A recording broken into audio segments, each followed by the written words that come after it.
ಸ್ನೇಹಿತರೆ, ನಿಮ್ಮೆಲ್ಲರಿಗೂ ಶುಭ ದಿನ. 1 ವರ್ಷದ ಹಿಂದ್ಗಡೆ ನಾವು ಮನೆ ಬೇಕು ಅಂತ ಹಾಕಿದ್ದು. 196 ಜನಕ್ಕೆ ಜಿಲ್ಲಾ ಅಂಗವಿಕಲರ ಕಲ್ಯಾಣಾಧಿಕಾರಿಗಳಿಂದ ಮಾನ್ಯ ಜಿಲ್ಲಾಡಳಿತಕ್ಕೆ ಪತ್ರ ಹೋಗಿದೆ. ಅವರು ಕೂಡ 196 ಜನಕ್ಕೆ ಮನೆ ಕೊಡ್ತೀವಿ ಅಂತ ಹೇಳಿದ್ದಾರೆ. ಅದಕ್ಕೆ ತಹಸೀಲ್ದಾರ್ಗೆ ಒಂದು ಪತ್ರ ಬರೆದಿದ್ದಾರೆ, ಈ ರೀತಿ ಜಾಗ ಹುಡುಕಿ ಅಂತ.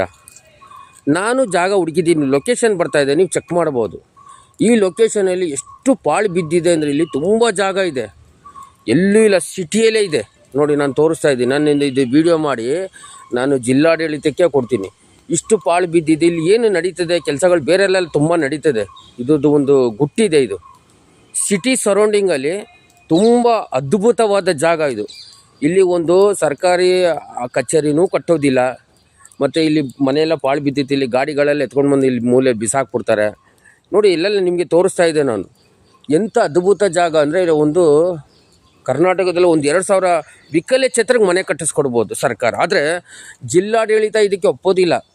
ಮಾನ್ಯ ರಾಜ್ಯ ಸರ್ಕಾರ ಕೂಡ ಇದೆಲ್ಲ ಸುಮ್ಮನೆ ಜಾಗ ತಂದು ಪಾಳು ಬಿಟ್ಬಿಡ್ತಾರೆ.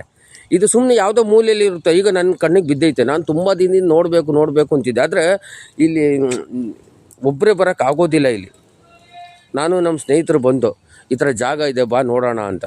ಹೌದು ಸರ್, ನಿಜವಾಗ್ಲೂ ಅಂಗವಿಕಲರಿಗೆ ಒಳ್ಳೇದಾಗುತ್ತೆ ಅಂತ. ಈಗ ಅವರು ತಹಸೀಲ್ದಾರ್ಗೆ ಪತ್ರ ಬರೆದಿದ್ದಾರೆ ಜಾಗ ನೋಡಿ ಅಂತ. ಇವರಿಗೆ ಜಾಗ ಗೊತ್ತಿಲ್ಲ ಅಲ್ಲ, ನಾನೇ ತೋರಿಸ್ತಾ ಇದ್ದೀನಲ್ಲ. ಇಷ್ಟು ದೊಡ್ಡ ಜಾಗದಲ್ಲಿ 196 ಜನಕ್ಕೆ ಮನೆ ಕೊಡ್ಬೋದಲ್ಲ. ಜಿಲ್ಲಾಡಳಿತಕ್ಕಂತೂ ಅವ್ರು ಜಿಲ್ಲಾಧಿಕಾರಿ ಇವತ್ತು ಬರ್ತಾರೆ, 2 ವರ್ಷಕ್ಕೆ ಹೋಗ್ತಾರೆ, ಅದು ಬೇರೆ ವಿಷಯ. ಆದರೆ ಇಷ್ಟು ಚೆನ್ನಾಗಿದೆ ನೋಡಿ ಜಾಗ, ತೋರಿಸ್ತೀನಿ ನೋಡಿ, ತುಂಬ ಚೆನ್ನಾಗೈತಿ. ಇದನ್ನು ಪೆಂಡ್ರೈವ್ ಹಾಕಿ DC ಗೆ ಕೊಡ್ತೀನಿ ನಾನು.